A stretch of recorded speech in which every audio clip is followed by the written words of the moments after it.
और आइए अब देखते हैं न्यूज 18 के मैनेजिंग एडिटर अमीश देवगन के साथ सत्य और तथ्य।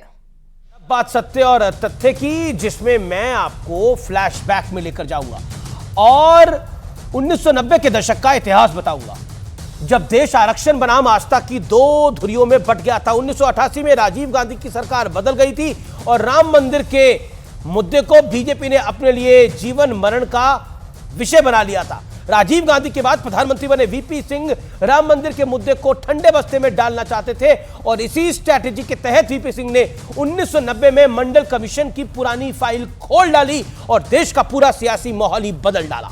यह तो इतिहास की बात थी, लेकिन अब मैं आपको आज में लेके आता हूं, वर्तमान में लेके आता हूं, क्योंकि ऐसा लग रहा है कि 2024 में मंडल कमंडन पार्ट 2 वाला दौर शुरू हो गया है। लेकिन मजेदार बात यह है कि इस बार चाल भी बदली है, हाल भी बदला हुआ है और सियासत का माहौल भी बदल चुका है, क्योंकि इस बार मंडल और कमंडल दोनों एक ही पार्टी के हाथ में है और वो भारतीय जनता पार्टी दिख रही है। पहले अयोध्या में रामलला की प्राण प्रतिष्ठा बाजे गाजे के साथ हुई। प्रधानमंत्री मोदी यजमान थे। अयोध्या से पीएम मोदी ने देव से देश तो राम से राष्ट्र वाला संदेश दे डाला।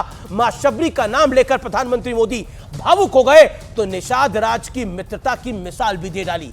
अब जरा एक और सत्य देखिए, अयोध्या में भव्य मंदिर के साथ भव्य एयरपोर्ट भी बना। इस एयरपोर्ट का नाम दिया गया महर्षि वाल्मीकि इंटरनेशनल एयरपोर्ट।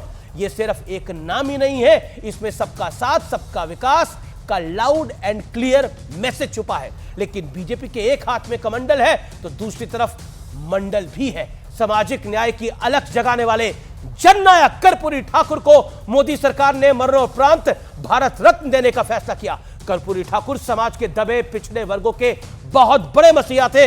मुख्यमंत्री रहते हुए उन्होंने बिहार में पिछड़े वर्ग के लिए 27% आरक्षण का रास्ता साफ कर दिया था। कर्पूरी ठाकुर को भारत रत्न दिए जाने का ऐलान होता ही पिछड़ों की राजनीति करने वालों के होश उड़ गए। लेकिन यह फैसला इतना बड़ा था कि सहयोगी से लेकर विरोधी तक सबको नरेंद्र मोदी की वाहवाही करनी पड़ी। नीतीश कुमार ने पीएम मोदी को धन्यवाद कहा और इसके बाद परिवारवादी पार्टियों पर जबरदस्त हमला किया। यह तक कह दिया कि कांग्रेस या किसी दूसरी सरकार ने कर्पूरी बाबू को कभी यह सम्मान दिया ही नहीं। यानी मोदी सरकार के इस फैसले ने सबका साथ सबका विकास वाली झलक साफ दिखाई देती है। इसलिए गृह मंत्री अमित शाह ने कहा कि मोदी जी ने 22 को राम काज किया और 23 को गरीब काज किया। लेकिन दूसरी तरफ अल्लाह की कसम खाई जा रही है, प्रभु राम को कोसा जा रहा है। प्रधानमंत्री मोदी के अनुष्ठान अर्थात व्रत पर कांग्रेस प्रश्न कर रही है और यह भी सहयोग ही है कि प्राण प्रतिष्ठा के ठीक बाद विपक्षी गठबंधन आपस में सिर्फ टॉवल पर उतर आया है। मैंने सत्य और तथ्य आपके समक्ष रखे हैं, बाकी निर्णय आपका है। जय सिया राम।